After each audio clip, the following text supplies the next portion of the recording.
J'espère que vous avez un petit peu de temps en fait ce soir parce que je risque de déborder un petit peu. Donc je préfère tout de suite vous prévenir. J'ai beaucoup de choses à dire sur ce film. Je vais en parler, même si j'ai été dans ma vie antérieure avant de vivre une nouvelle vie dans mon pays d'origine, la Nouvelle-Calédonie. J'ai été maître de conférence en cinéma pendant 7 ans à l'université Montpellier 3. Et j'ai évidemment beaucoup travaillé sur les films et beaucoup travaillé sur notamment des films qui mettent en scène et qui traitent de problématiques qui sont centrales dans ce film, à savoir celle de la projection dans un corps virtuel, l'évolution dans une réalité virtuelle, et notamment la relation entre ce qu'on appelle la nature avec un grand N et l'artifice ou la technologie. Ce soir, ce que je vais dire à propos d'Avatar va s'inscrire beaucoup plus dans une approche sémiotique, une analyse des signes et une analyse des symboles dans le film Avatar que du côté de l'analyse filmique. Si j'avais dû parler d'Avatar d'un point de vue filmique, je me serais surtout interrogée sur la manière dont a été fabriqué ce film. Je vous incite à aller voir les making-of par ailleurs extrêmement intéressants qui circulent sur Internet et qui sont associés aux versions longues de ce coffret DVD. Or, ce soir, ce qui m'intéresse, c'est surtout d'en parler du point de vue du contenu. C'est là que je trouve ce film beaucoup plus intéressant parce qu'il y a évidemment un discours très très important dans ce film autour de la notion, autour de la relation entre la nature et l'artifice, entre le corps et l'esprit.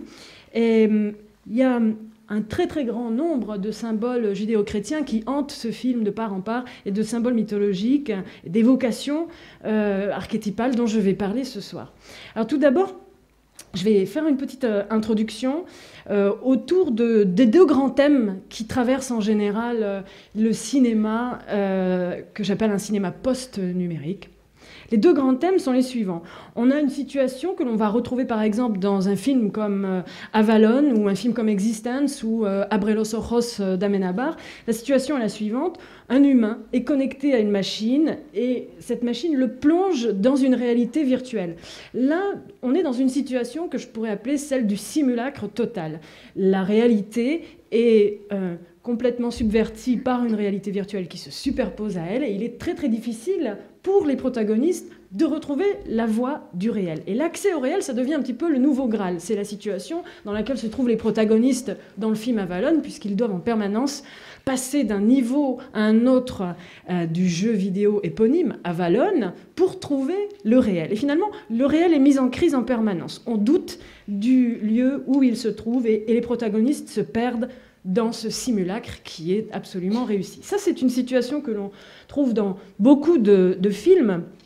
La deuxième situation, c'est celle qui représente une post-humanité, c'est-à-dire un être humain qui a été augmenté dans ses capacités sensorielles par des organes artificiels, par des prothèses électroniques qui filtrent en permanence ses perceptions, qui augmentent ses possibilités d'investigation de la réalité. Et parfois, ces prothèses poussent tellement loin l'augmentation électronique, l'augmentation artificielle de ce corps, qu'on finit par basculer dans une situation qui est celle du clone. Un être humain finit par se retrancher derrière tout ce que son double va faire dans le monde réel et matériel à sa place. Dans cette situation, on voit bien que ce dont traite le cinéma, c'est de cette grande peur, évidemment, que le réel et que tout ce qui constitue le vivant soit remplacé par des images trop réalistes, des images qui ne nous permettent plus finalement de faire la distinction entre la copie et l'original. Et là aussi, il y a une quête qui est évidemment profondément inscrite dans un questionnement existentiel, parce que si on ne sait plus où est le réel, eh bien, c'est que l'on est en permanence en train de se retourner sur ses origines et de se demander aussi d'où l'on vient. Où se trouve cette origine qui nous a amenés dans ce monde-là? Est-ce qu'on en appartient vraiment au monde dans lequel on est en train d'évoluer? Donc vous voyez que ce qu'il y a d'extrêmement intéressant, c'est que dès que l'on pose la problématique du corps artificiel, s'affirme évidemment à travers lui la question du monde spirituel. C'est une problématique qui traverse le film Avatar de part en part à beaucoup de niveaux. Premièrement, on assiste vraiment à un transfert de propriété du vivant dans les corps artificiels. Et on va le voir à travers des séquences que je vais analyser. Si vous avez vu ce film, vous savez que le héros principal, Jake Sully, dont le nom d'ailleurs fait référence à Jacob dans la Genèse, dont on reparlera tout à l'heure. Jake Sully est handicapé. Son corps est meurtri.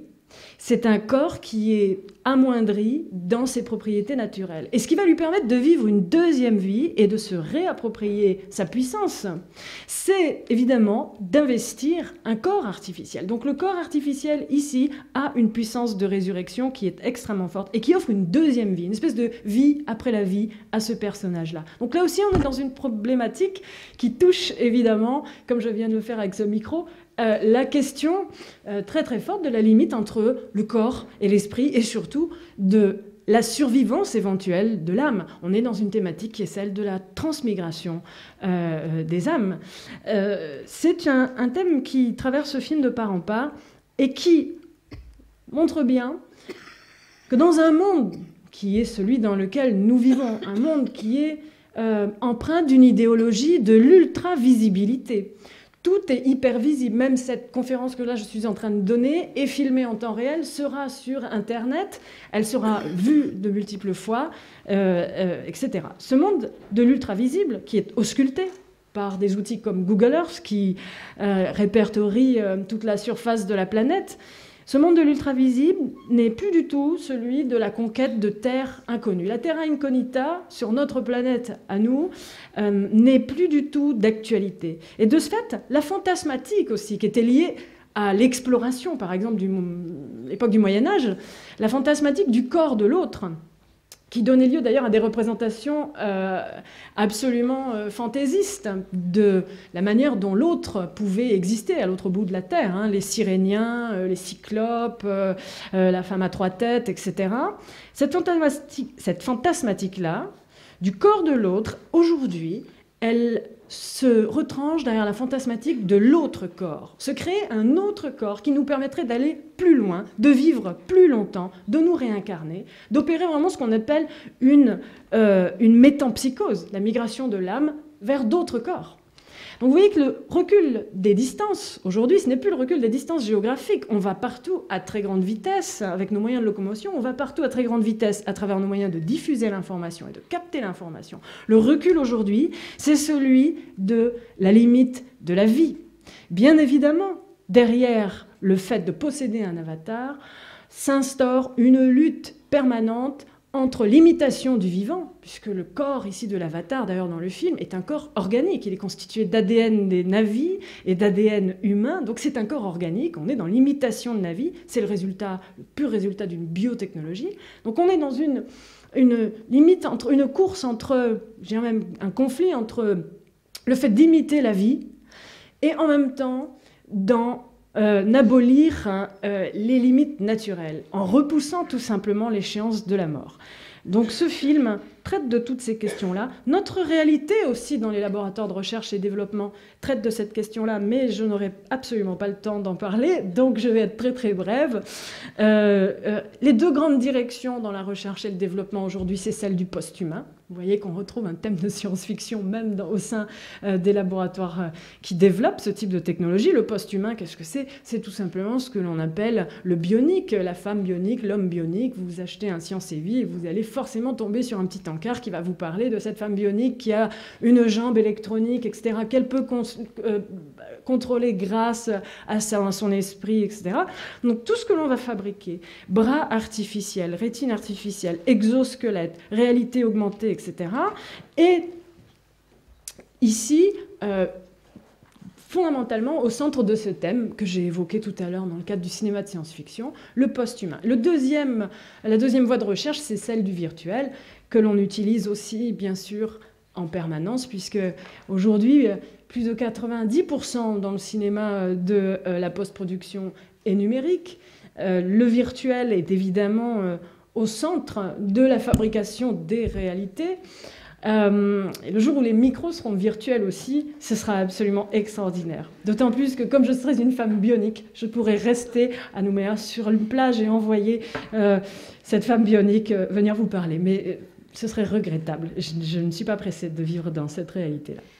Alors, le film Avatar va évidemment un cran plus loin, et même beaucoup plus loin que ce que je viens d'évoquer dans notre monde réel et dans les films de science-fiction, puisqu'il met en scène la possibilité de matérialiser, en l'organisant, et là je fais un jeu de mots, c'est-à-dire en travaillant sur l'aspect organique, l'avatar. L'avatar sort de l'écran.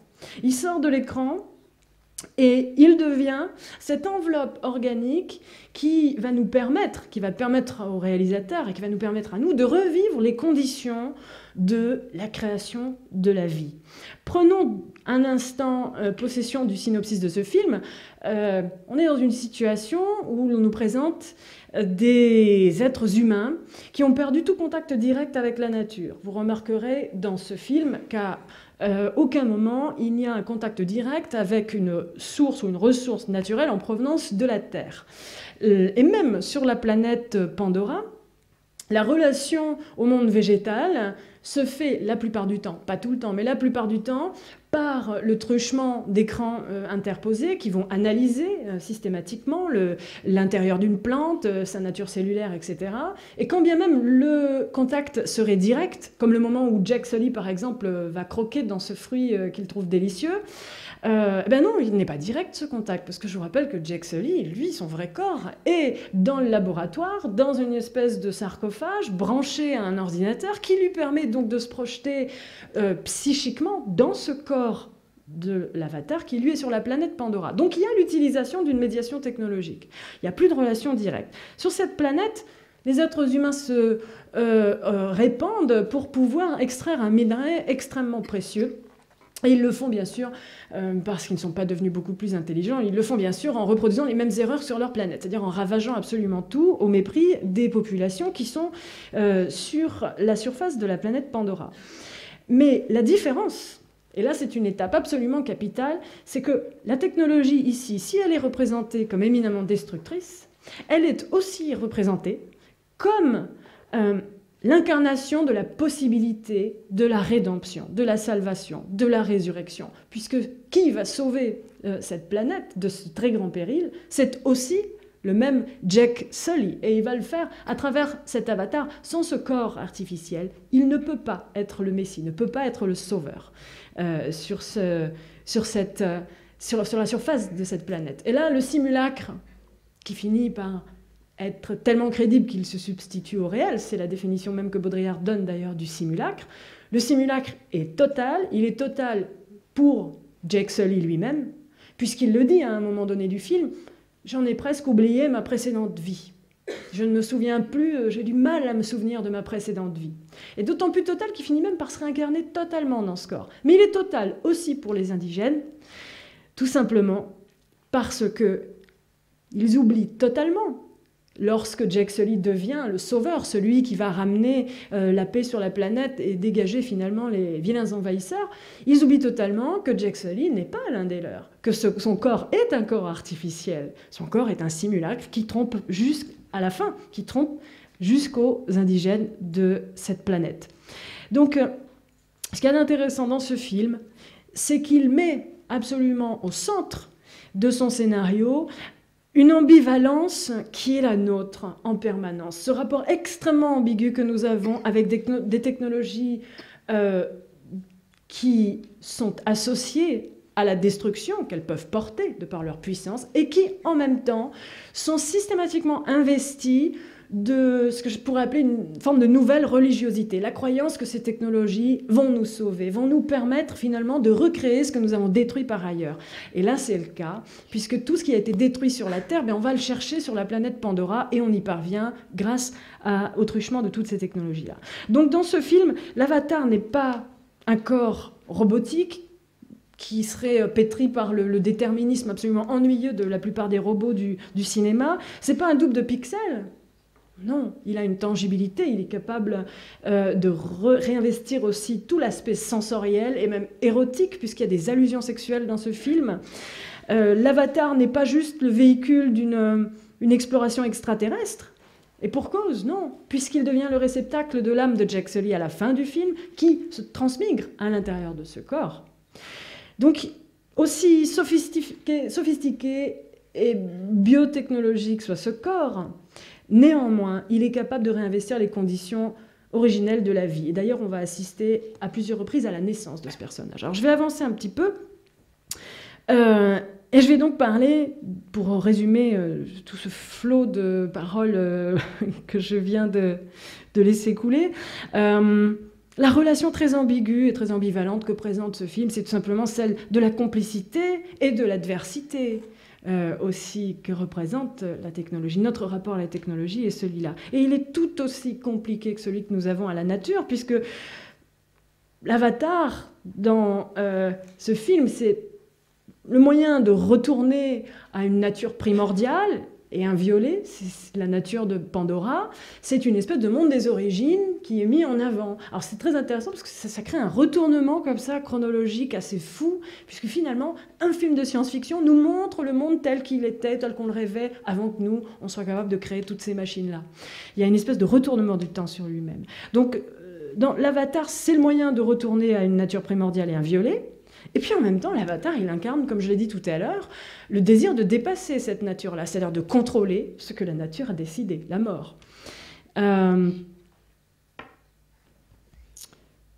la nature, comment est-elle représentée dans ce film? Vous verrez dans 2 extraits, et je préfère en parler maintenant, parce que tout à l'heure, je vais vous montrer les extraits en entier, ce sera plus facile pour cette présentation. La nature, elle est représentée de 2 manières. Parce qu'il y a 2 natures dans ce film. Il y en a évidemment plusieurs, mais il y en a 2 grandes pour schématiser. Il y a la nature de Pandora, et cette nature-là, c'est par définition dans ce film une nature utopique. Pourquoi ? Parce qu'elle est sur une planète extraterrestre. C'est évidemment une métaphore. C'est une nature qui est inaccessible, qui est devenue inaccessible parce qu'elle a été détruite sur la planète Terre. C'est un fantasme. On a la mise en scène ici d'un fantasme. Cette nature et cette animalité avec laquelle nous avons perdu tout contact, en tout cas dans ce futur absolument effrayant, l'animalité, elle est aussi sur cette planète-là. La relation directe à la nature, elle est mise en scène sur cette planète. Mais cette nature, c'est en quelque sorte une fausse nature. C'est une nature qui est complètement idéalisée. D'où la mort, d'ailleurs, comme je l'ai dit, tend à s'absenter, elle est reculée, puisque la réincarnation est la règle. Et même au début du film, l'action de Joe, là, dont j'oublie toujours le nom, le chef le général, là, le gros biscotto, le dit très bien à un moment donné. Il dit, la première chose qu'il dit, c'est les Omaticaya sont extrêmement difficiles à tuer. Et il les décrit comme des robots. C'est très étrange cette description. Quand, tout à l'heure, j'étais en train de me concentrer, puis j'entends cet extrait, j'avais jamais fait attention à ça. Il dit leurs os sont faits en fibre de carbone, ils sont très durs à tuer, etc. Donc il les décrit comme des robots. Alors que lui est précisément celui qui va incarner cette post-humanité agressive dans le corps du robot écrasant, qui est très très loin évidemment de l'organicité très tendre et très subtile du peuple de Pandora. Donc cette nature qui est très idéalisée sur Pandora, c'est cette seconde nature que l'être humain se cherche, évidemment. Une seconde vie. Et il y a un petit clin d'œil évidemment au monde virtuel Second Life dans le mot que j'utilise là. Et la nature, elle est représentée d'ailleurs dans son artifice aussi, puisqu'à chaque fois que l'on va voir les êtres humains en relation avec la nature dans ce film, donc je parle des êtres humains dans leur véritable corps, comme je l'ai dit, ils vont le faire à travers le truchement de petits écrans, soit quand ils sont directement dans la forêt, soit dans le laboratoire, où pratiquement l'intégralité de la planète Pandora, qui elle aussi est regardée de toutes parts par les machines, a été entièrement reproduite à travers un hologramme tridimensionnel. Alors Pandora, ce que j'ai envie de dire à propos d'elle, déjà, c'est qu'elle est, comme je l'ai dit, une utopie. C'est un espace de rêve. Et d'ailleurs, Jack Sully le dit au début du film, il dit « J'ai longtemps rêvé de Pandora, mais j'ai jamais pensé qu'un jour j'irai là-bas. » Pandora, si on relit Hésiode, Pandora, ça veut dire celle qui donne tout. Donc on est vraiment là dans une image idéalisée de la mère prodigue, la mère des origines qui donne sans limite et qui peut redonner notamment aux petits-enfants que nous sommes et qui ont tout dévoré par ailleurs sans se soucier de la destruction que ça représentait. Donc c'est un plan de réalité symbolique pour une humanité qui est représentée comme mourante dans ce film. D'ailleurs, ce film commence par la mort, la mise en scène de la mort du frère de Jack Sully. Elle reprend en charge Pandora Tout le fantasme du transfert de l'esprit dans un second corps, c'est donc quelque part aussi, évidemment, une image du paradis, un paradis auquel on aimerait avoir accès après une mort symbolique. C'est l'image du paradis perdu, bien sûr, qui est un symbole très fort dans le monde judéo-chrétien et dans sa symbolique. Dans la science-fiction, on a beaucoup de représentations de cet ordre-là, où la nature est cette source de paradis perdu que l'on recherche, etc. Mais dans ce film, on en a vraiment une représentation très forte. Je vais tout de suite avancer, je comptais dire beaucoup plus de choses sur la relation notamment des images artificielles et de la planète Pandora, mais je le dirai tout à l'heure.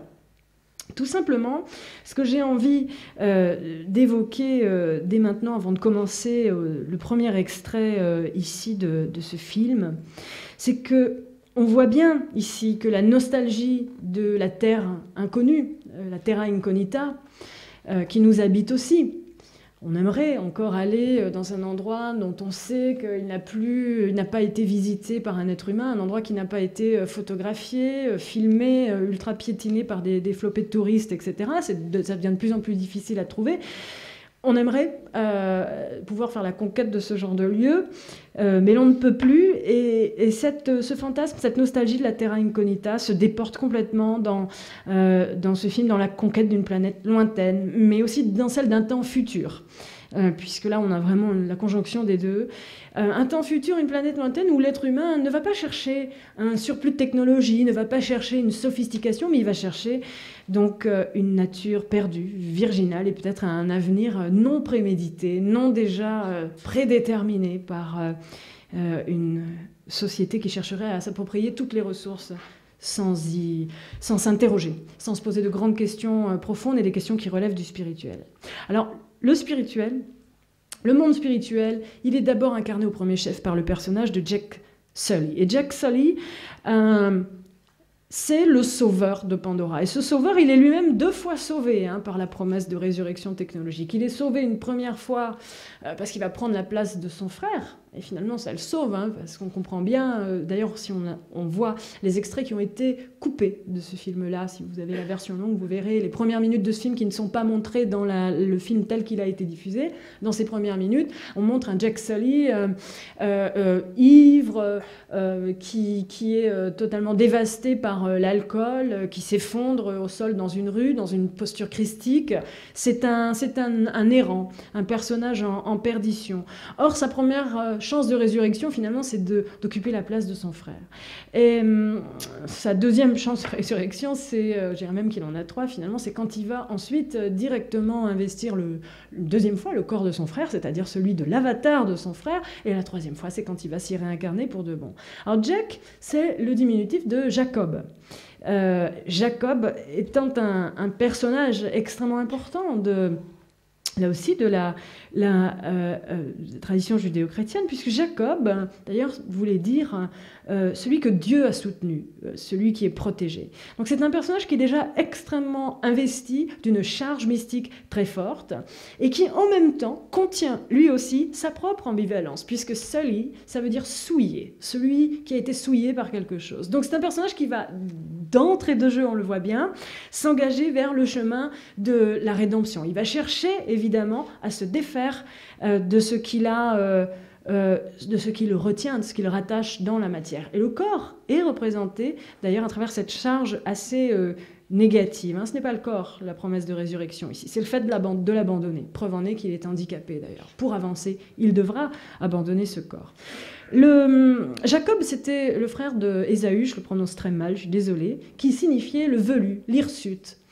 Et dans le nom Jack Sully, on a finalement déjà le personnage et son double personnage et son jumeau, puisque Sully s'est souillé, et finalement c'est assez proche du nom du frère jumeau de Jacob, qui signifiait le velu, l'hirsute. Alors, dans la première scène que nous allons voir maintenant, je suis obligée de la commenter avant qu'on la voie, puis ensuite je vais l'interrompre un petit peu, mais si vous vous souvenez de cette première scène, que voit-on? Une caméra virtuelle qui se promène au-dessus des nuages et qui va plonger à l'intérieur de la forêt. Cette forêt, c'est la forêt de Pandora. Et la forêt de Pandora, on voit bien qu'on a ici une réaffirmation du fait que Pandora, comme je le disais, c'est un fantasme. La forêt de Pandora, elle est montrée pour la première fois à travers le rêve de Jake Sully, puisque la première chose que l'on voit, c'est une image de son rêve. C'est une image subjective qui met en scène un rêve qu'il fait souvent, à l'intérieur duquel il dit très clairement « J'ai commencé à rêver que je volais et j'étais libre ». Le vol, ici, signifie, en tout cas par synonyme, il signifie vraiment, là par synonymie symbolique, la liberté. C'est l'abandon du corps que permet le rêve, qui est ici associé à l'idée de liberté. Et en permanence, cette idée va revenir dans le film. Abandonner le corps humain, abandonner le monde matériel et se projeter dans un autre corps, c'est une promesse de liberté. Donc la liberté ici, elle est associée à la désincarnation à travers le thème du vol. L'absence de corps réel, c'est la condition de la liberté, à double titre, symboliquement à travers ici le motif du rêve, et puis physiquement à travers le fait que ce corps ne lui sert plus à rien et qu'il va vraiment retrouver sa liberté et ses jambes à travers le corps de l'avatar. Et quand il va se réveiller, puisqu'on nous montre cette scène de sommeil et qui cède tout de suite à une scène de réveil, quand il va se réveiller, le très grand changement est avant tout chromatique. On est nimbé immédiatement de cette couleur qui sera omniprésente dans le film Avatar et qui est la couleur du corps des Omaticaya, c'est le bleu. Le bleu, sur le plan de la symbolique des couleurs, c'est la couleur de l'immatériel. Alors il y a une source, une origine sémiotique à ça. C'est tout simplement, c'est aussi la couleur du ciel, c'est la couleur dominante de la mer, c'est la couleur donc de l'infini, de ce qui n'a pas d'obstacle, de ce qui ne peut pas être emprisonné et de ce qui échappe à la limitation. C'est aussi pourquoi, évidemment, cette couleur-là, elle est associée à l'irréalité, à la surréalité, à l'outre-monde, à un monde divin, au monde de l'esprit. Jake Sully est nimbé d'une aura bleue dès son réveil. Le bleu, il a très très clairement, très notablement dans ce film, une fonction narrative.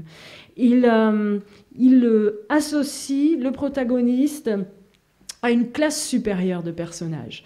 Donc, d'entrée de jeu, cette couleur est tout à fait prophétique puisqu'elle va inscrire Jake Sully dans la position du Messie, le porteur de lumière. Ce sera lui, d'ailleurs, quand il tendra les bras dans la forêt de Pandora et que tous les esprits, ces petites créatures phosphorescentes, viendront se poser sur lui pour le nimber, d'ailleurs, de la même couleur. Dans la symbolique chrétienne, le bleu, c'était par ailleurs la couleur du manteau divin. Et j'insiste beaucoup, évidemment, sur l'importance de cette couleur, puisqu'elle est absolument centrale dans ce film. Alors, on va donc regarder tout de suite cet extrait, et je l'interromprai après pour vous montrer que tout le début de ce film, c'est une première transmigration, c'est un premier voyage de l'âme hors du corps, et on a là en scène l'espace du purgatoire, de l'enfer et du paradis. Évidemment, je vous le donne en mille, le paradis, c'est la planète Pandora.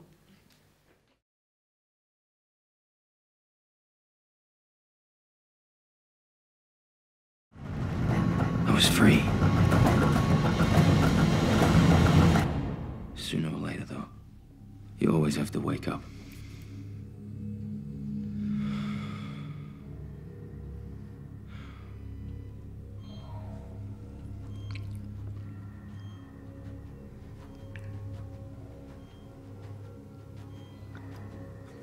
In cryo, you don't dream at all. Doesn't feel like 6 years. More like a fifth of tequila and an ass kicking.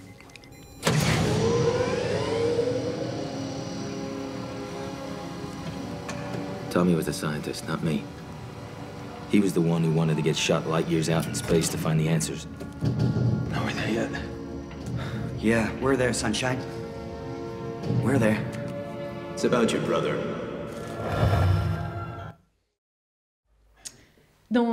Dans ce film, dans cet extrait, il y a un détail qui est fondamental, c'est qu'on a tout de suite cette association négative du réel avec... Enfin, quand il se réveille, C'est très douloureux pour lui. Le corps souffrant se manifeste immédiatement, puisqu'il le dit bien, le problème c'est que il y a toujours un moment où on finit par se réveiller. Donc le thème du réveil ici est très négativement connoté. Il est associé à un corps qui est douloureux, un corps souffrant, un corps qui par ailleurs est prisonnier dans ce sarcophage de cryogénisation, dont on verra évidemment toute l'analogie ici avec le cercueil dans lequel est allongé le frère. Il y a vraiment une association sur le plan de la représentation, sur le plan visuel qui est ici essentielle. Mais ce n'est pas ce que je veux souligner. Ce que je veux souligner, c'est aussi l'analogie de teinte entre donc ce bleu dont il est nimbé et qui lui confère d'entrée de jeu ce statut messianique,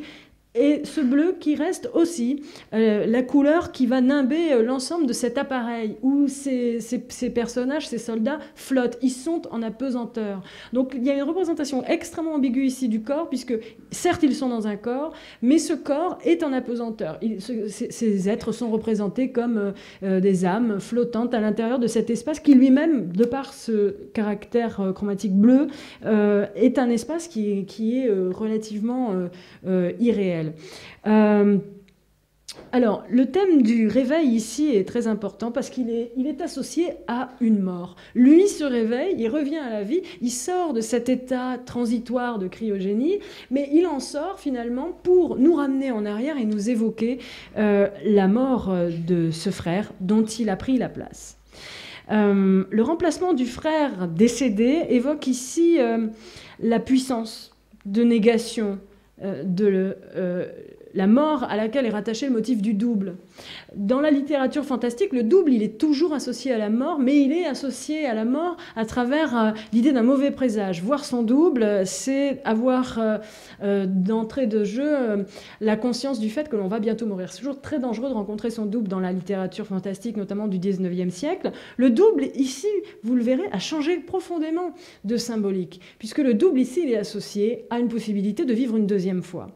Notre monde, de plus en plus empreint de virtuel et de prolongation de nos modes d'existence à travers tous nos modes virtuels, crée cette association. Il y a une association de plus en plus positive au fait d'avoir un double. On vit 2 fois plus et 2 fois plus longtemps en apparence dans 2 fois plus d'endroits à travers notamment toutes les identités numériques que nous créons en permanence sur Internet. Alors on va regarder la scène maintenant donc du réveil et on va voir la manière dont ce flashback qui va nous parler de la mort du frère va mettre en place un espace très important qui est donc celui de la migration des âmes à travers le purgatoire, l'enfer et le paradis. Alors on va voir, je suis obligée de le commenter en décalé pour que la caméra puisse tout filmer.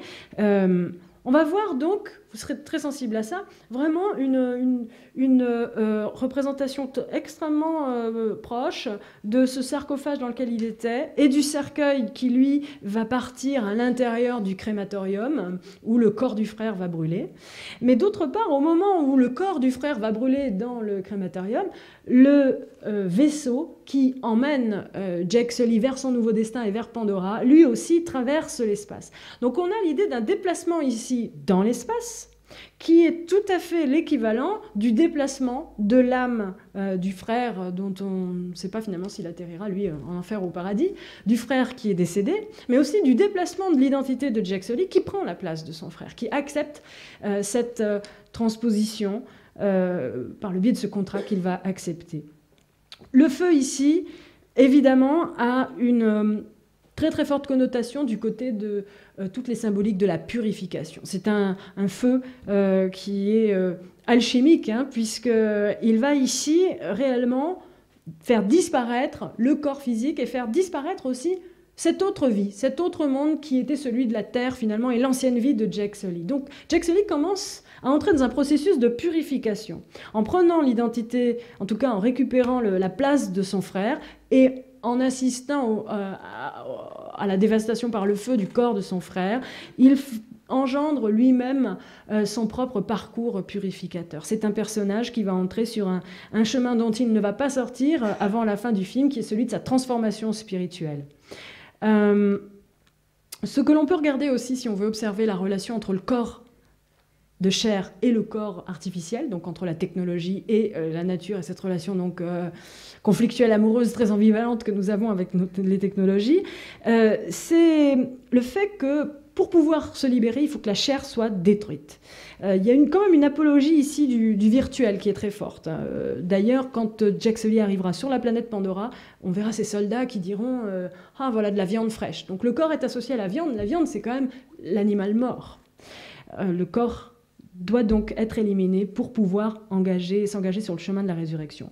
Vous ferez attention au fait que quand le vaisseau spatial est montré en train de traverser l'univers, et dans le même temps, le cercueil part dans le crématorium, sur le plan du son, Cameron utilise ici des chœurs humains qui évoquent là aussi un espace céleste, un espace angélique. Je vais vous laisser découvrir. You've been in cryo for 5 years, 9 months, and 22 days. You will be hungry. You will be weak. If you feel nausea, please use the sack. Yeah, Tommy was the scientist. Me, I'm just another dumb grunt going someplace he's gonna regret.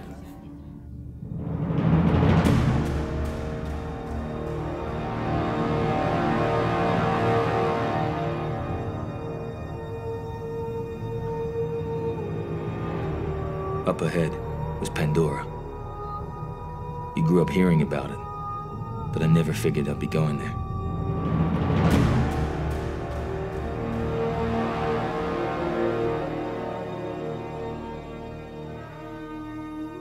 Your brother represented a significant investment. We'd like to talk to you about taking over his contract. And since your genome is identical to his, you could step into his shoes, so to speak.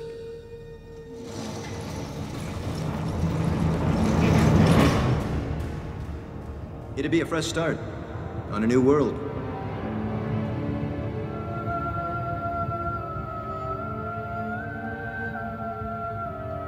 And the pay is good.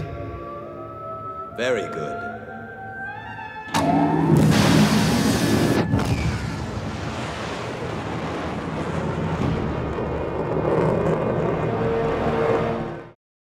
One life ends, another begins. Quand il dit ça, évidemment, on a ici cette représentation de la métempsychose que j'ai évoquée tout à l'heure. La vie après la mort, on passe ici, on bascule dans un espace qui est celui du céleste. Ça, c'est une récurrence dans le cinéma de science-fiction qui représente des réalités virtuelles. L'association entre l'espace céleste, l'espace de la survivance des âmes et celui d'un monde virtuel, ultra technologique, etc., est tout à fait récurrente. Ici, ce qui est évident, c'est que Jack Sully est devenu l'avatar de son frère. Au sens propre, il est devenu l'avatar de son frère. Alors il va prendre possession du corps avataresque, si je peux me permettre le néologisme, de son frère, mais il est devenu l'avatar de son frère. Il est un double qui se substitue à l'original. D'où cette phrase « One life ends, another begins ». C'est la puissance de simulacre que met en scène ici Cameron, un simulacre qui est tellement crédible qu'il finit par remplacer le réel. Ça, c'est une très grande peur associée au développement des technologies du virtuel. Très souvent, les gens me demandent quand je fais des interventions sur ces sujets-là, mais enfin, vous parlez de tout ça, c'est un peu effrayant. Est-ce que vous ne pensez pas qu'un jour, on ne fera plus la différence entre ces mondes virtuels dans lesquels nous immergeons et le monde réel ? Ça me paraît plutôt relever de la phobie que d'autre chose. Je n'y crois pas tellement. Alors on va avancer. Vous venez de voir juste cet extrait, je l'ai prolongé un petit peu. Au moment où ils approchent de la planète Pandora, ils vont passer au-dessus d'une tour dont on remarquera qu'elle s'appelle, enfin d'un portail qui s'appelle Hell's Gate, le portail de l'enfer, la porte de l'enfer. Donc on a ici la reconduction du grand schéma purgatoire, hein, c'était tout le passage de la cryogénie, le feu, et puis ensuite l'enfer. On passe en enfer, et le paradis, c'est ce qu'il y a au-delà de cette station humaine où ils sont tous posés, et qui s'appelle Hell's Gate, hein, enfin qui est juste après Hell's Gate. Ce qu'on a dans ce dialogue très court dans le vaisseau, c'est aussi l'affirmation du fait que la mort La mort ici va reculer, la mort ne doit pas être d'actualité. Il le dit, mettez ces masques, si vous ne mettez pas vos exomasques, vous serez mort en 4 minutes et il n'y a pas de mort ici. Je ne veux pas de mort, je ne vois pas de mort aujourd'hui, je n'en veux pas. Donc il y a une volonté de nier finalement, d'effacer la mort à laquelle on vient pourtant d'assister. Mais là on est maintenant sur Pandora, les choses ne vont plus se passer de la même manière. On va regarder un extrait qui est la scène du laboratoire, une scène où, pour la première fois, Jack va voir son avatar, ou plutôt son avatar qui est celui de son frère et qui lui rappelle aussi son frère, etc. Et de nouveau, cette couleur bleue va avoir une fonction narrative importante. Elle va réaffirmer non seulement le statut messianique du personnage, mais elle va aussi agir comme un présage. Pourquoi ? Parce que lorsqu'il va se rapprocher de ces sortes de cocons, qui eux sont donc aussi symétriques, hein. Je ne dis pas analogue, je dis bien symétrique, c'est-à-dire l'opposé sur le plan symbolique du cercueil. On vient de voir un cercueil avec un mort dedans et maintenant on voit un cocon avec un avatar dedans qui va bientôt naître. Donc on voit bien qu'on est tout à fait ici dans un cycle qui nous amène vers une renaissance et vers une résurrection. Et ce qu'il y a de prophétique, c'est le moment où Jack va s'approcher de ce cocon dont émane une magnifique lumière bleue. Tout son visage va être éclairé par cette lumière bleue qui va le nimber et qui va créer un rapport d'analogie visuelle très fort entre le corps de l'avatar et la promesse que contient ce corps, évidemment, et son corps à lui. Son visage, d'ailleurs, va se refléter, tel un masque, sur la surface de la vitre dans laquelle l'avatar est enfermé. Ce sont des détails qui sont extrêmement ténus, mais qui sont tout à fait annonciateurs de ce qui va se produire par la suite. Et dans ce film, on peut absolument se fier aux tout petits détails que distille Cameron, même dans les dialogues. Si vous regardez ce film une deuxième fois, vous faites attention à tout ce que les personnages disent, et vous connaîtrez leur destin. La pilote d'hélicoptère, dont j'oublie tout le temps le nom, dit au début du film « Moi, je n'ai pas envie de devenir un martyr ». Et bien sûr, c'est elle le martyr du film. Elle dira ça. Un autre personnage dira « Oh, mais j'étouffe sur cette planète ». Et il va mourir étouffé. Donc, tout ce que disent les personnages s'inscrit dans quelque chose qui relève de la prophétie. Il y a un effet d'annonce qui est très, très ténu et qui, évidemment, est traduit aussi par les images et par l'utilisation des couleurs. Alors, on a des indices sonores qui sont là aussi intéressants dans cette scène. Le moment où il s'approche de ces cocons qui contiennent les avatars est intéressant sur le plan sonore parce qu'on entend une respiration qui fait penser au détendeur d'un plongeur. Donc on a une respiration ici qui évoque un milieu aquatique, le moment de l'immersion. Alors c'est un monde qui, là, sur le plan de notre inconscient à nous, s'inscrit dans le monde des profondeurs, dans la notion de profondeur. Et la profondeur, eh bien, c'est ce qui, évidemment, va distinguer aussi les Omaticaya. Ce sont des êtres qui se posent énormément de questions, qui sont animés par des croyances extrêmement fortes, qui interrogent leurs actes, qui parlent entre eux, qui échangent de manière directe et de manière concertée avec leurs proches et avec l'intégralité du monde dans lequel ils vivent. Ce qui n'est plus le cas, évidemment, des humains, qui, eux, sont prisonniers d'un monde d'écran et de surface qui s'interposent en permanence. Donc on a ici tous les indices de la profondeur qui sont associés à l'avatar, l'avatar étant lui-même donc à l'image du peuple de la planète Pandora. Le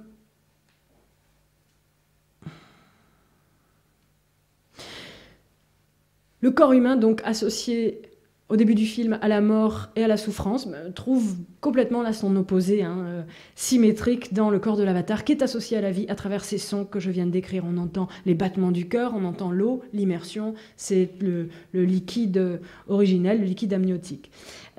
Tout nous confirme que cette créature, qui est pourtant totalement artificielle, est absolument vivante. Et d'ailleurs, un des personnages dit « C'est incroyable, il a vraiment grandi depuis le début du voyage ».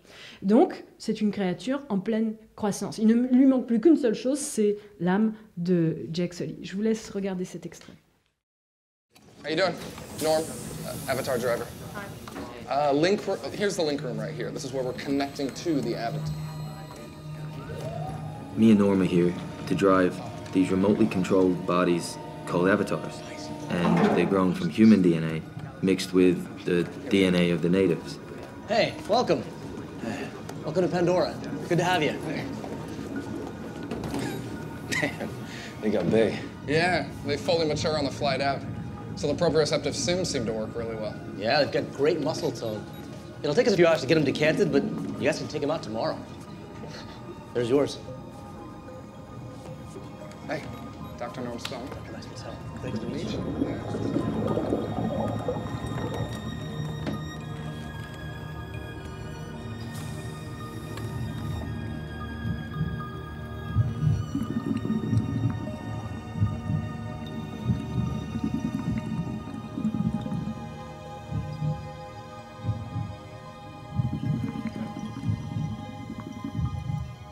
Looks like him. Looks like you. This is your avatar now, Jake. And the concept is that every driver is matched to his own avatar. Quand à 2 reprises, on voit le visage de Jack qui se reflète sur le torse de l'avatar et à l'endroit du cœur. Donc il y a une association ici qui est extrêmement signifiante.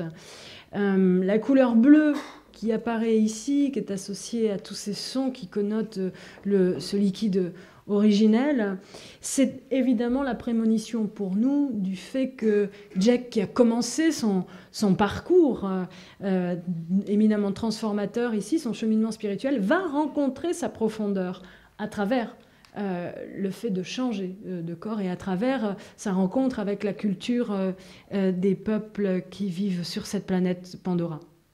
Le contraste avec la relation humaine aux choses ici est saisissant dans le fait que 2 secondes après, il confesse tout ce qu'il vient de vivre à un écran, à une caméra, donc à une forme d'hypersurface. Il y a une espèce de confession. L'intimité ici est complètement extériorisée et elle se projette dans des machines, ce qui est évidemment totalement à l'opposé de la profondeur représentée par ce bleu, par le corps des avatars, et aussi une profondeur qui est donc, comme je l'ai dit, associée à l'eau, associée au monde sous-marin, au monde des abysses, et que l'on retrouve dans la représentation de la forêt sur Pandora, puisque dans la forêt, il y a énormément d'éléments qui apparaissent comme des plantes extraterrestres, et quand on est plongeur, on reconnaît, ou quand on vient, qu'on a été souvent en contact, en tout cas avec le corail, on reconnaît des éléments qui sont en réalité des éléments coralliens que l'on trouve beaucoup dans le Pacifique Sud, mais qui sont tout simplement mis à l'envers et agrandis, ce qui donne la sensation que ce sont des plantes extraterrestres, alors qu'en réalité, Cameron est allé chercher beaucoup son inspiration dans le monde sous-marin. La phosphorescence, par excellence, étant associée évidemment à cela, hein, et toutes les petites méduses là, qui se posent sur le corps de Jack quand son statut messianique va être clairement représenté. On va regarder un extrait qui va nous montrer de manière assez humoristique ce rapport à une nature qui est mise à distance, qui est représentée comme totalement artificielle, en tout cas un rapport qui n'est plus vécu comme séduisant ou comme complémentaire par les êtres humains. C'est le moment où Sigourney Weaver, ou alias Grace Augustine, il y a d'ailleurs là un effet d'écho très intéressant entre Saint Augustin qui a beaucoup écrit sur la grâce et le fait que le personnage s'appelle Grace Augustine. Je vous laisserai aller chercher ça parce que vraiment c'est tellement dense que je n'ai pas le temps de l'évoquer. Le moment où elle rentre dans la salle de contrôle, et elle va se retrouver face à cet affreux bonhomme, le gars là du marketing sur le vaisseau, hein, celui qui s'occupe des achats et des ventes du minerai. Ce moment est très intéressant parce que lui, il est en train de jouer au golf sur un faux green. Et on a donc vraiment là la représentation de toute la relation dévoyée à la nature, du fait que la vraie nature, elle n'existe plus, seule subsiste l'idée de nature, la projection artificielle de la nature ou artificialisée, puisqu'on a ce green au sol et le gars est très très content de son coup, paf, il a rentré la balle dans le trou et dit « Ah, vous avez vu ça ?» Ben non, évidemment, on n'a rien vu, vous aviez encore le nez sur vos écrans. Et il s'adresse donc aux autres personnages du laboratoire qui, eux, sont en train, effectivement, sur leurs écrans, d'observer la nature de Pandora. Elle est observée à travers des écrans, non pas qui filmeraient la nature, mais au contraire des écrans qui représentent une version artificielle de cette nature, puisque c'est une version holographique et tridimensionnelle. Donc il y a une double représentation d'une fausse nature et d'un contact qui est définitivement perdu avec les choses naturelles. Donc vous voyez que là aussi, il y a la prémonition du fait qu'on va retrouver un vrai contact aux choses en allant vraiment sur cette planète et en mettant de côté tous ces objets qui nous tiennent à distance et qui créent du coup ce rapport extrêmement faussé aux choses, puisque là, le seul rapport quotidien de ces gens-là, finalement, c'est le rapport à l'image qu'ils ont des choses. De ce fait, à travers cette cette représentation extrêmement astucieuse de la part du réalisateur, dans notre inconscient à nous, spectateurs du film, la nature de Pandora ne peut apparaître que incroyablement vrai et incroyablement désirable. On va recréer un lien, et d'ailleurs The Bound, ce lien, est omniprésent dans les échanges entre les personnages, la manière dont ils en parlent, l'apprentissage aussi de la relation aux animaux dans ce film. Donc de ce fait, la nature de Pandora est présentée comme la nature originelle perdue, la seule possible. On va regarder cet extrait. Et on va ensuite, justement, nous aussi, nous rapprocher de la planète Pandora. On va regarder un long extrait que je vais analyser. C'est celui de la naissance, la nouvelle naissance, en quelque sorte, de Jack, lorsqu'il va basculer réellement dans le corps de l'Avatar. Hell's Gate Tower, you are cleared for south departure. Hover taxi, Delta.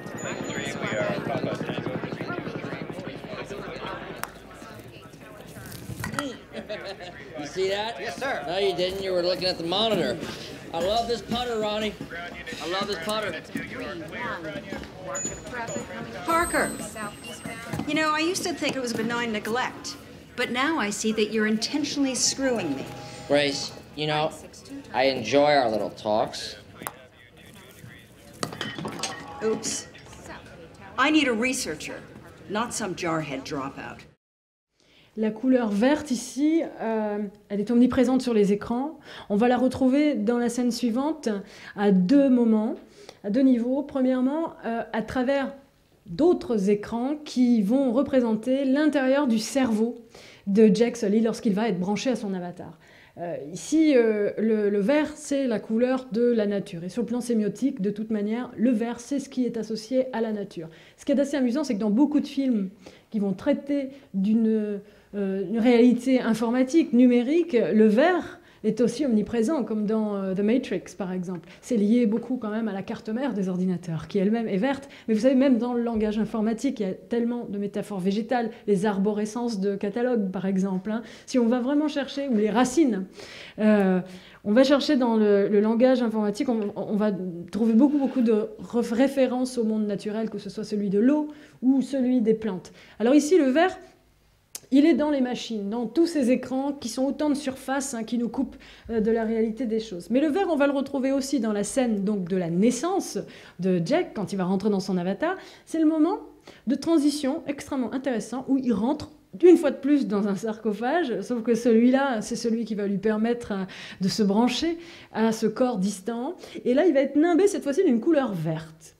Donc c'est une couleur qui le rapproche symboliquement de la nature. Et effectivement, ce moment-là, de toute façon, va le rapprocher de la nature, de sa véritable nature. Sa nature qui est habitée, qui est celle d'être habitée par des questions profondes, puisque c'est un personnage qui va se rebeller contre le système et qui va prendre le parti des Omaticaya, et en même temps se rapprocher de la nature réelle, puisque grâce à ce corps, il va retrouver toutes les sensations physique et tout le plaisir gustatif, sensoriel qu'il avait perdu, et il va pouvoir courir, s'ébattre partout dans cette merveilleuse forêt de Pandora. Alors dans cette séquence, il y a énormément de choses qui vont se passer. Alors je vais en parler maintenant. J'hésite toujours dans ces moments-là, est-ce que je dois parler avant ou après? L'idéal c'est de le faire pendant, mais là on ne peut pas. Mais je n'ai pas envie de couper ce passage, donc on le regardera en entier. Alors je vais vous en parler un petit peu avant. J'aimerais que vous remarquiez ce contraste extrêmement fort entre cette obsession des surfaces que l'on va voir et ces machines qui permettent d'aller tout regarder dans le détail, de tout rationaliser, les scientifiques qui vont observer le cerveau de Jake, etc. Et ce retour aux sources, ce plaisir que Jake aura de courir à l'extérieur, de manger un fruit, où là, on retrouve les choses en volume, on retrouve un contact qui est beaucoup plus profond et très très différent aux choses. Alors tout ça est représenté par plusieurs étapes. D'abord, il y a le passage du tunnel.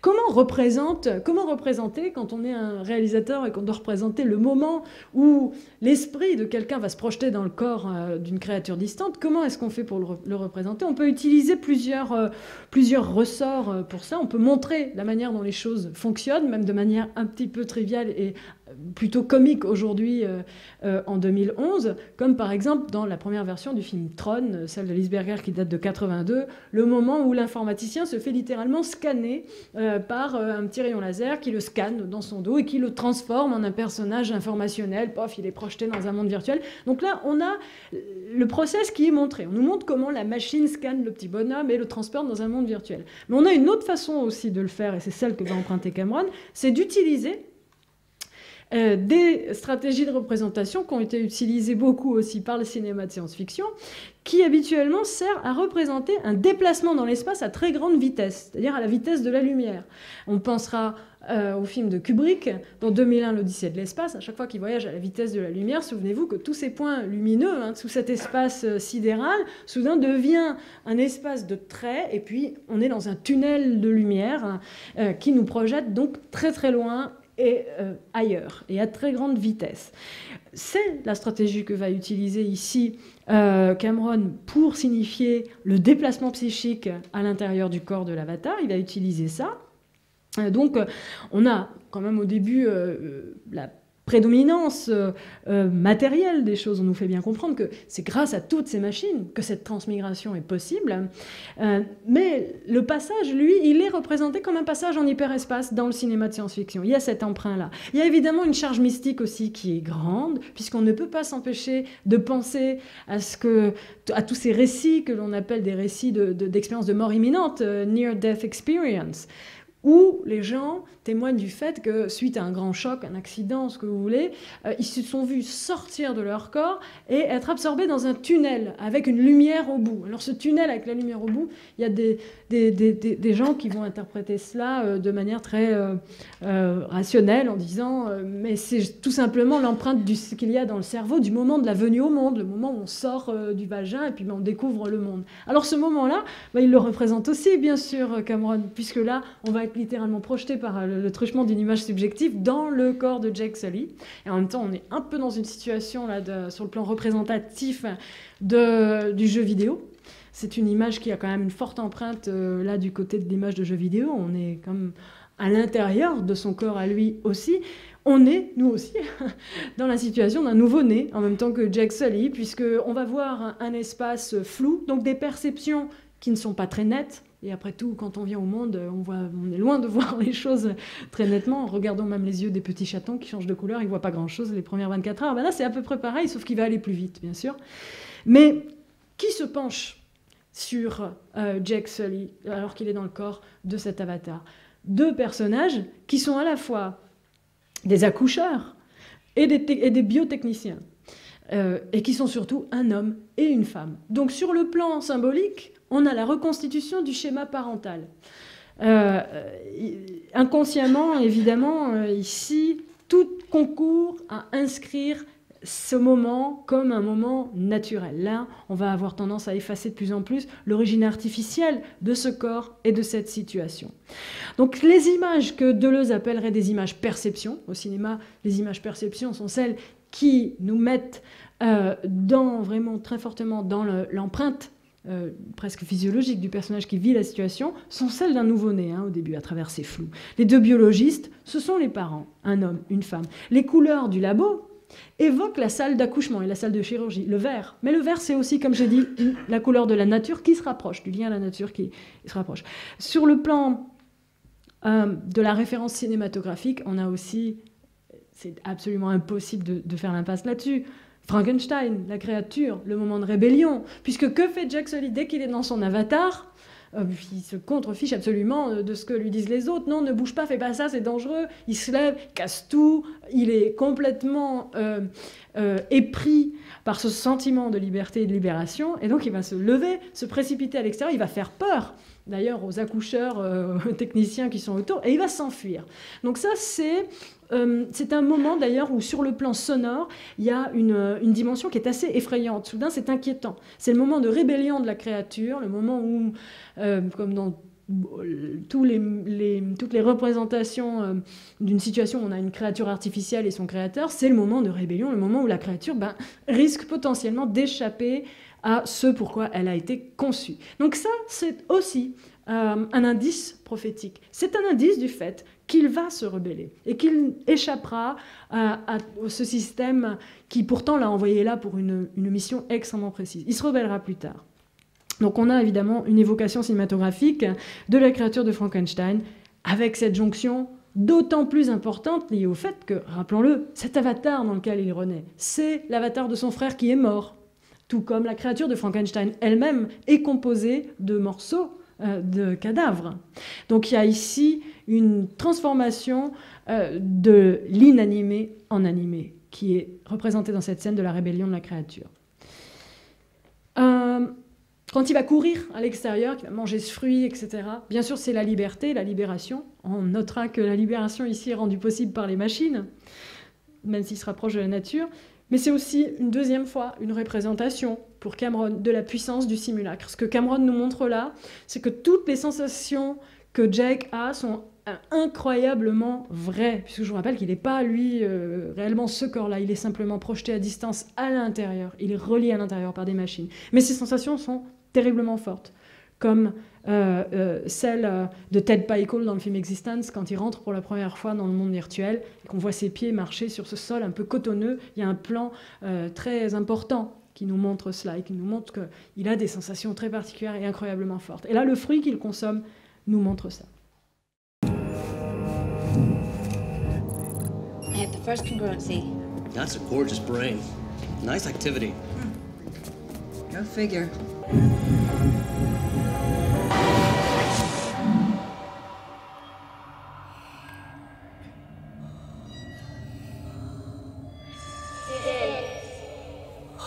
Can you hear me? Can you hear me, Jake? You blur your reflexes good. J'ai évoqué, mais c'est difficile de l'évoquer rapidement, le fait que la nature sur Pandora est une nature idéalisée. On n'est pas dans une volonté de représenter un monde véritablement extraterrestre avec tout l'aspect... on n'est pas dans le monde de Ridley Scott, on n'est pas dans Alien de Ridley Scott, on est dans un monde qui est à la fois loin, distant, et en même temps très proche de la forêt et du monde tel que l'on a connu. Dans ce monde, je suis obligée de résumer un petit peu parce que je voudrais arriver à la scène de la forêt, la scène que j'appelle la scène de Prométhée. Et donc je vais devoir passer rapidement au-dessus d'un extrait que je n'ai pas le temps d'utiliser ici, enfin d'analyser, mais je vais quand même l'évoquer rapidement quand il arrive dans la forêt avec Grace Augustine qui va donc vouloir analyser des petits éléments, notamment prélever des morceaux de plantes, etc. On est frappé par l'analogie forte donc, entre la forêt de Pandora et la forêt telle que nous, on la connaît dans notre monde qui en contient encore, fort heureusement. Et ce qui est saisissant aussi, c'est évidemment la dimension des arbres, et puis le fameux arbre où vivent les Homaticaya. Sur le plan symbolique, cet arbre, c'est l'Axis Mundi, c'est l'arbre cosmique.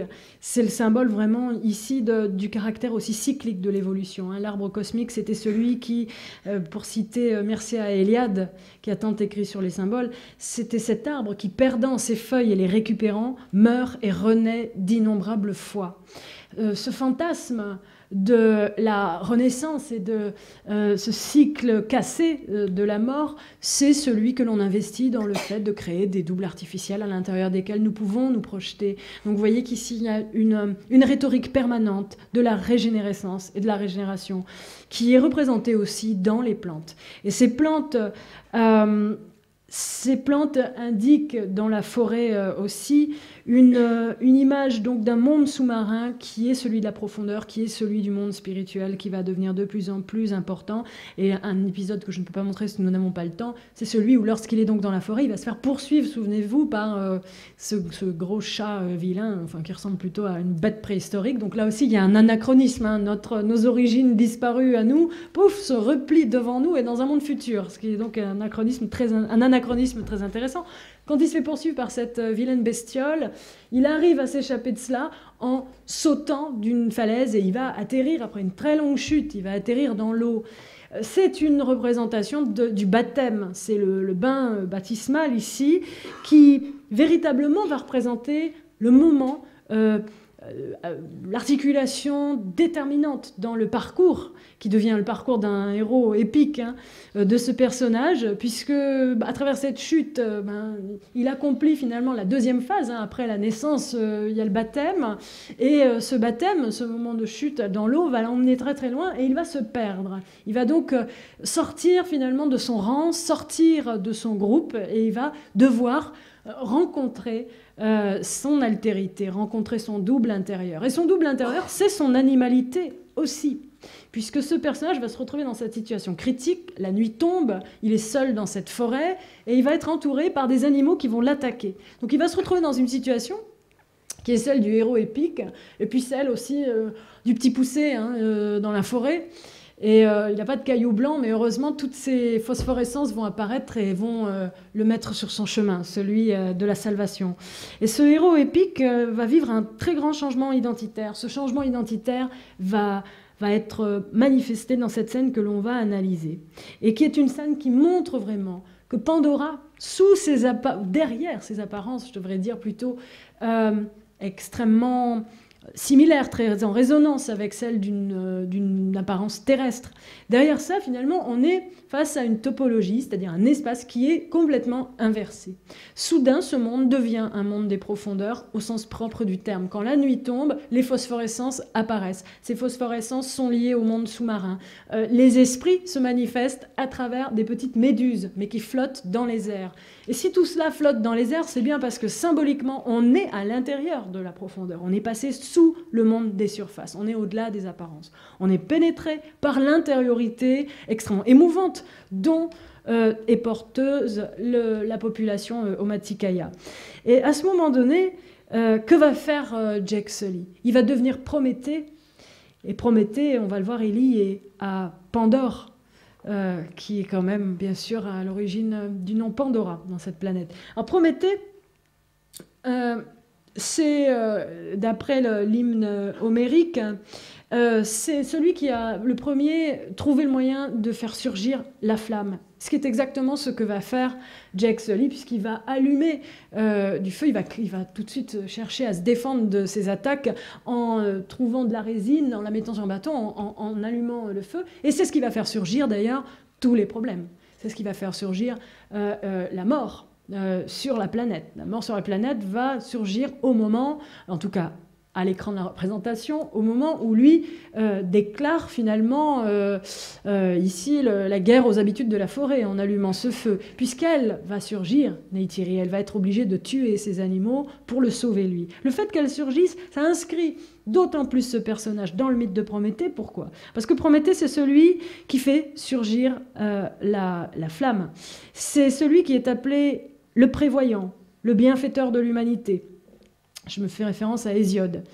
Mais c'est aussi celui qui, par Hésiode, est appelé l'être aux pensées fourbes. Et effectivement, celui qui a des pensées fourbes, c'est celui dont on ne peut pas véritablement capturer la trajectoire. Ce sera le cas, puisqu'il va être un simulateur. En plus d'être un simulacre, il va être un simulateur. Il va se faire passer pour un personnage qui vient juste rentrer en contact amical avec les Omaticaya, alors qu'en réalité, il est là pour filer des informations à Action Joe, là, qui est dans son palais de verre, je ne me souviens plus de son nom, fourbe une deuxième fois, puisqu'il va aussi trahir sa propre humanité pour être totalement au service des Omaticaya. Alors, Prométhée, c'est celui qui apporte les malheurs à l'humanité aussi. Pourquoi? Parce qu'il va séparer l'humanité des dieux avec lesquels elle vivait confondue. Mais les dieux seuls pouvaient détenir le secret de la technique. Or, Prométhée va donner aux êtres humains, à travers le feu, l'usage de la technique. Donc c'est le père de la technique aussi sur le plan symbolique. Vous voyez que là, on est dans une résonance mythologique absolument stupéfiante relativement au thème très important que traite ce film, à savoir la création d'un simulacre technologique extrêmement poussé. Donc Prométhée, c'est le père de la technique, il dérobe aux dieux le secret du feu, mais pas n'importe quel feu, le feu artificiel, alors le secret de fabrication du feu, que donc Hésiode appelle le feu artificiel. Il le dérobe aux dieux, il le donne aux êtres humains, et l'acquisition de cette technique a un prix, et c'est là que surgit Pandora, puisqu'en réponse à cela, et pour punir l'humanité, c'est une vision évidemment extrêmement machiste, mais bon, allons-y, Zeus enverra donc en guise de punition Pandora aux êtres humains, la première femme parmi les hommes, et vous connaissez tous la boîte de Pandore, d'où surgiront les maux de l'humanité. Et pas n'importe lequel. Qu'est-ce qui surgit d'abord de la boîte de Pandore? C'est la mort qui surgit de la boîte de Pandore. Or là, c'est absolument représenté, puisque la mort va surgir droit derrière, en même temps que Neytiri, elle va devoir tuer les animaux de cette forêt, et elle sera très en colère, puisqu'elle va lui dire « Mais enfin, ce n'était pas nécessaire, et à cause de toi, imbécile, j'ai dû le faire ». Donc là, on est dans une représentation du mythe de Prométhée qui est évidente. Et ce qui me permet juste de revenir un tout petit peu sur Pandora, ça m'a fait donner un plaisir fou de retourner dans la mythologie pour analyser tous ces détails dans ce film-là.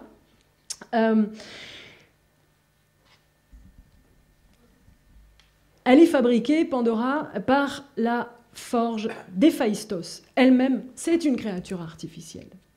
Donc finalement, il y a un rapport là d'analogie qui se crée entre, non pas Prométhée et Pandora, mais entre Jake Sully et Pandora. Donc elle est fabriquée par la forge d'Héphaïstos, et elle est, comme je dis, celle qui donne tout. Alors, Neytiri, ici, elle incarne Pandora. On est sur la planète Pandora, mais cette femme est l'incarnation, évidemment, de cette femme Pandora et aussi de l'esprit de cette planète, puisque c'est le premier personnage féminin fort dans cette histoire-là, et qu'elle va l'accompagner. C'est elle aussi qui va l'accompagner jusque dans la mort, puisqu'il va mourir une seconde fois pour renaître, et elle sera présente à ce moment donné. Donc là, on a une représentation extrêmement forte de la lutte entre la technique et la nature sauvage. Et la lutte, bien sûr, entre Jack et l'animalité originelle qui a été perdue sur Terre, mais qu'il retrouve là. Et simplement un dernier détail, l'ancien nom de Pandora, c'est un nom que je trouve très très joli, c'est Anésidora, et ça veut dire celle qui fait surgir les présents des profondeurs. Donc là, le thème de la profondeur est très important. Alors, on va regarder cette scène-là. Faites attention aux 3 gros plans que Cameron va faire sur... Je crois que c'est une boîte d'allumettes qu'il va faire tomber. Et il y a 3 gros plans très insistants sur ces boîtes d'allumettes et qui surgissent juste au moment de l'attaque aussi. Donc c'est des moments menaçants qui montrent qu'il y a une représentation d'une nature qui est assez... d'une technique qui là est diabolique dans cette scène-là. Et on est vraiment dans un passage infernal. Hein. Ces espèces d'animaux qui l'attaquent sont comme des cerbères. Donc on va regarder cet extrait.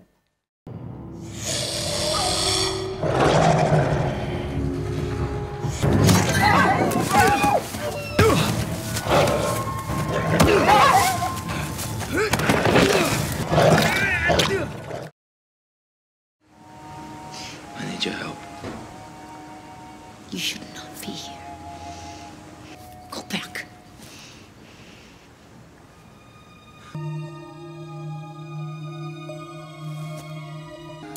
Dana!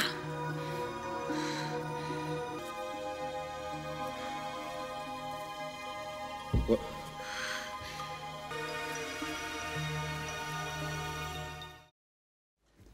La phosphorescence, vous l'avez remarqué peut-être, elle apparaît après la mort du chien, immédiatement après la mort du chien et l'extinction du feu. Donc on a ici un changement de réalité qui est extrêmement prégnant à l'image. Et la phosphorescence, c'est ici symboliquement le monde des esprits. Elle le dit d'ailleurs.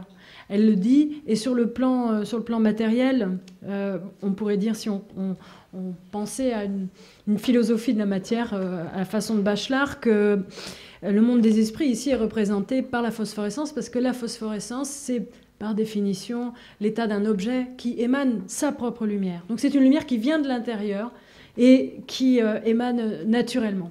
C'est le contraire évidemment du feu artificiel que Prométhée jette à l'humanité et qui fait basculer le destin de l'humanité dans une finitude qui est celle de la mortalité. Les méduses ici qui apparaissent en même temps que la transformation de la forêt, les anémones, tous les organismes qui s'apparentent habituellement au monde sous-marin et qui flottent dans cette forêt, inscrivent d'autant plus, tel que je l'ai décrit depuis le début de cette analyse, ce monde dans le monde de la profondeur et de l'intériorité. On est passé sous la surface des choses, et dans ce monde de la profondeur, qui n'est autre ici que l'évocation du monde spirituel, un monde qui apparaît, parce qu'on est au centre du parcours initiatique d'un personnage qui est au milieu d'une forêt aussi. La forêt dans les contes de fées a cette fonction-là. Ce monde spirituel, ici, il est manifesté par toutes ces petites méduses qui vont venir se poser sur Jake Sully, qui tend les bras, et qui devient véritablement, ici, au sens propre, le Messie, c'est-à-dire vraiment, au sens grec, le porteur de lumière, celui qui porte la lumière. On a une représentation littérale de la fonction messianique de Jake Sully. C'est lui qui va sauver cette planète, et elle-même, Neytiri le comprend. Au moment où elle voit toutes les méduses qui se posent sur les bras grands ouverts de Jake Sully, elle comprend effectivement qu'elle ne peut pas juste l'envoyer balader ou le faire tomber de sa branche. Il va falloir qu'elle l'emmène, parce que c'est un personnage qui va avoir un rôle salvateur pour ce monde. Donc le renforcement ici de tous les éléments qui appartiennent au monde sous-marin, c'est un moyen pour Cameron de montrer le fait que l'on rentre dans un parcours spirituel extrêmement fort et que l'on se trouve cette fois-ci véritablement à l'opposé du monde humain tel qu'il a été montré depuis le début. Je ne pourrais pas montrer beaucoup d'autres extraits que j'aurais aimé analyser avec vous. Je vais les évoquer rapidement, juste pour vous redonner d'autres petits indices du fait que l'on est dans une topologie ici inversée qui s'oppose au monde des surfaces de l'humanité. Pensez à ce passage où, avec les hélicoptères, ils vont se promener dans une zone où, c'est la particularité de cette zone, les signaux sont brouillés. Une zone où les instruments de mesure humains et les instruments de communication ne peuvent plus fonctionner. Et cette zone est remplie d'îles. Je ne vais pas les appeler des îles flottantes, parce que sinon vous allez tous avoir faim. Déjà, je pense que c'est le cas, parce qu'il est presque 8 heures. Mais c'est le seul qualificatif qui s'adapte le mieux à ce que je vais essayer de dire. En tout cas, on a ces espèces d'îles qui flottent dans l'air. Et ce qu'il y a de tout à fait frappant, c'est que de ces îles tombent par grappes d'immenses racines, d'immenses réseaux de racines. Alors, c'est évidemment une manière de toujours remettre en avant cette idée du lien et puis du retour aux sources, de l'enracinement, du fait de connaître son origine, ce qui est tellement important pour le peuple Omaticaya et ce qui est tellement fondamental pour Jake Sully, lui qui est mort, né, rené plusieurs fois et qui va encore renaître. Mais c'est aussi, encore une fois, une façon de nous montrer qu'on est sous les surfaces. Et ça va être manifeste dans le moment où ils vont ensuite aller ensemble visiter l'arbre des esprits, cet arbre où, de manière assez rigolote, ils peuvent se connecter puis écouter comme s'ils téléphonaient, écouter les esprits qui sont les esprits des ancêtres qui sont morts, mais auxquels on peut presque passer un coup de fil en se branchant à cet arbre. Ce qu'il y a d'amusant dans ce passage-là, c'est qu'il y a plein de petits organismes, là aussi phosphorescents, qui s'approchent de cette espèce d'immense rhizome, et ces petits organismes, ce sont des nénuphars vivants qui volent dans l'air et qui nous indiquent encore une fois qu'on est dans le monde des profondeurs. Bien sûr, on est passé dans le monde de la profondeur et sous le monde des surfaces. On va donc malheureusement devoir passer outre beaucoup de passages. La mort de Grace Augustine, le moment où elle, bien malheureusement, on ne pourra pas la sauver, il sera trop tard. Ce moment est symétrique du moment de la naissance de Jack, puisque là aussi, on va la voir partir dans un tunnel, sauf que ce tunnel, c'est celui qui va l'amener, elle, vers la mort, et non pas vers la renaissance. Donc vous voyez qu'il y a des effets de miroir, en plus d'avoir des effets de micro, en permanence dans ce film. Mais ce que l'on va regarder comme dernier passage, puisque je dois absolument conclure, c'est le passage terriblement émouvant, où il est près de mourir parce qu'il est au sol, parce qu'il a été débranché, son vrai corps a été débranché après une lutte terrible contre le général post-humain qui était dans son robot et qui a été attaqué, la zone où se trouvait le vrai corps de Jake Sully, celui qu'on a oublié finalement parce qu'on passe beaucoup plus de temps avec le corps de son avatar. Il va trouver son corps, il va le débrancher, et Neytiri, elle, ne réalise pas tout de suite la raison pour laquelle l'avatar de Jack est au sol, mourant, ou plutôt inanimé, et elle doit, en une fraction de seconde extrêmement courte, elle doit trouver où se trouve le corps réel de Jake Sully, pour tenter de le réanimer.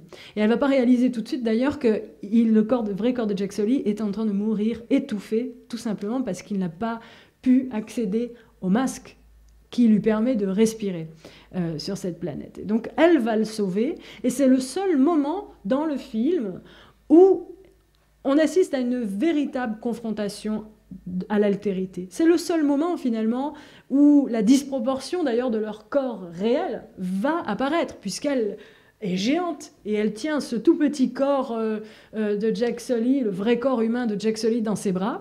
Alors c'est amusant parce qu'il y a aussi un renversement de la représentation du genre féminin-masculin. Là c'est cette femme qui est absolument immense et ce bonhomme qui est tout petit dans cette scène-là. C'est un clin d'œil inverse à des dizaines d'années de représentation cinématographique qui nous montre l'inverse. Donc là le héros, le messie, le sauveur est tout petit dans les bras de cette grande femme Omaticaya.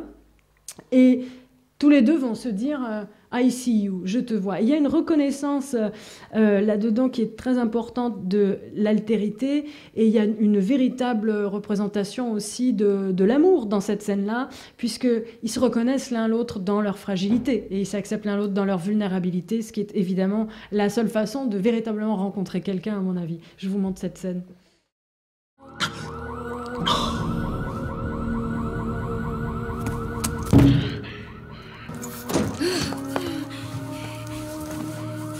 Jake!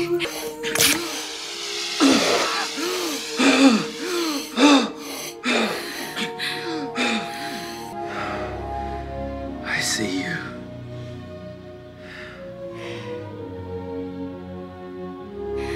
I see you. Ça, c'est quand même la scène de résurrection ultime. C'est le retour à la vie, même si la résurrection réelle va venir un petit peu plus tard, puisqu'il va définitivement couper l'écran de contrôle et couper avec son ancienne identité pour vivre, pour se transférer intégralement dans le corps de son avatar.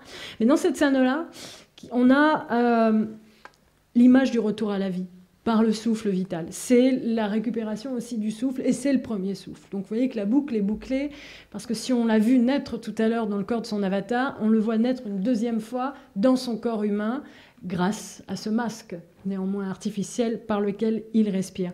Et le retour à la vie réelle, et le retour au souffle primordial, il jaillit vraiment ici de la confrontation, comme je l'ai dit, réelle, entre l'autre et soi, sans intermédiaire. Il n'y a plus d'intermédiaire, chacun se rencontre dans son vrai corps ici, dans ses divergences et dans ses faiblesses. Sur le plan visuel, il y a quelque chose qui est proche de la nativité aussi dans cette image-là, dans la manière dont elle le tient, dans la posture physique. Et on est ici dans une image qui va nous amener de la Renaissance à l'immortalité, puisqu'il va effectivement accéder en quelque sorte à une forme d'immortalité en quittant les limitations de son corps physique. En tout cas, dans tous les cas de figure, on atterrit ici sur une surface qui est beaucoup empruntée par le cinéma de science-fiction, mais pas uniquement, par notre relation aussi aux jeux vidéo et au monde virtuel. C'est ce fantasme qui vise à nous permettre de nous réincarner comme Vishnu pouvait le faire. Et pourquoi est-ce que je dis Vishnu? Parce que vous savez, Avatar, ça signifie l'incarnation, les incarnations successives de Vishnu sur la Terre. C'est ce que signifie le mot Avatar. Donc finalement, on atterrit ici sur cette surface de projection qui se prête à tous les fantasmes les plus grands au cinéma, qui est celle de la réincarnation dans des corps multiples et dans des espaces au sein desquels la limitation n'est plus celle de la mort. Voilà, et c'est pourquoi le film d'ailleurs se clôt sur sa promesse initiale, un nouveau départ dans un nouveau monde, qui était la promesse faite à Jack Sully au tout début du film. Merci beaucoup.